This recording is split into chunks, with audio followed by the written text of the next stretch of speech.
Welcome to ஜோதிமா சமையல். நம்ம இப்போ செய்ய போகிறது சொரக்காய் கூட்டு.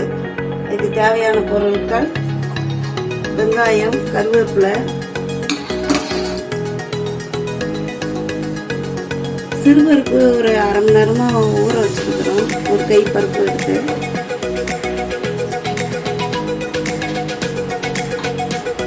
சொரக்காய் கொஞ்சம் எடுத்துக்கிறோம். பொடியாக கட் பண்ணி வச்சுக்கிறோம். நம்ம இப்போ தாளிக்கலாம். அதுக்கு எண்ணெய் ஊற்றிக்கலாம். இப்போ எண்ணெய் காயட்டும். கடுகு உளுந்தம் பருப்பு ஊற்றிக்கலாம்.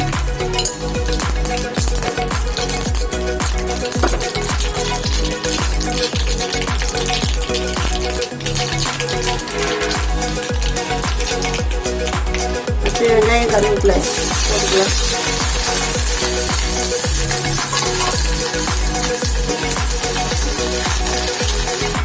இப்போ வெங்காயம் நல்லா வதங்கிடுச்சு. இப்போ இந்த சிறுபருப்பை வைக்கலாம்.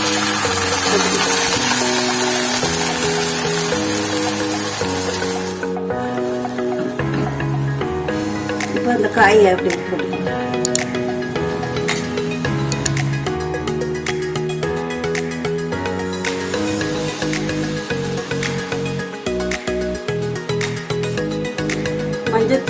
மஞ்சத்தூள் கொஞ்சம்,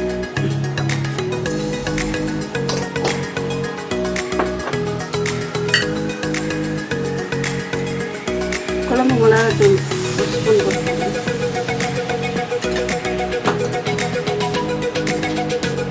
உப்பு தேவையான அளவு.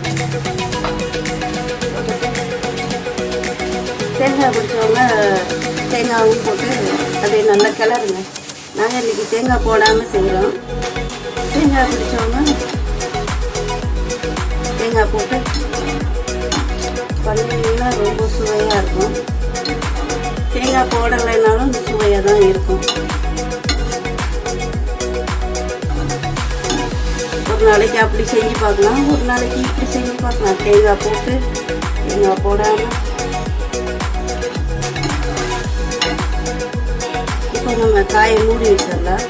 ஒரு அரை டம்ளர் தண்ணி ஊற்றிக்கலாம்.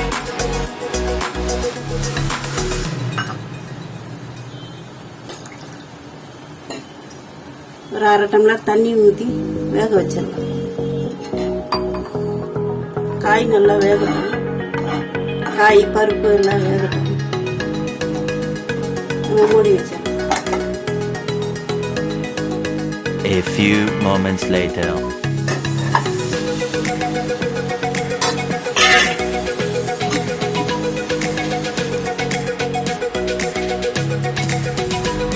இப்போ நம்ம சொரக்காய் கூட்டு ரெடி ஆயிடுச்சு. நல்லா தண்ணியெல்லாம் சுண்டி நல்லா சாப்பிட்ற பக்குவத்துக்கு வந்துடுச்சு. நம்ம இப்போ இறக்கிடலாம். தேங்காய் பிடிச்சவங்க தேங்காய் போட்டுக்கோங்க. நாங்கள் இப்படியே சாப்பிட போகிறோம். தேங்காய் போடாமல் பருப்பு போட்டு சொரக்காய் கூட்டு நீங்களும் செஞ்சு பாருங்கள். ரொம்ப ருசியாக இருக்கும். இது பூரி, சப்பாத்தி, சாதம் அதை வச்சு சாப்பிட்றதுக்கு ரொம்ப சுவையாக இருக்கும்.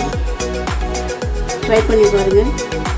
பிடிச்சிருந்தால் லைக் பண்ணுங்கள், ஷேர் பண்ணுங்கள், சப்ஸ்கிரைப் பண்ணுங்கள். தேங்க்யூ ஃபார் வாட்சிங்.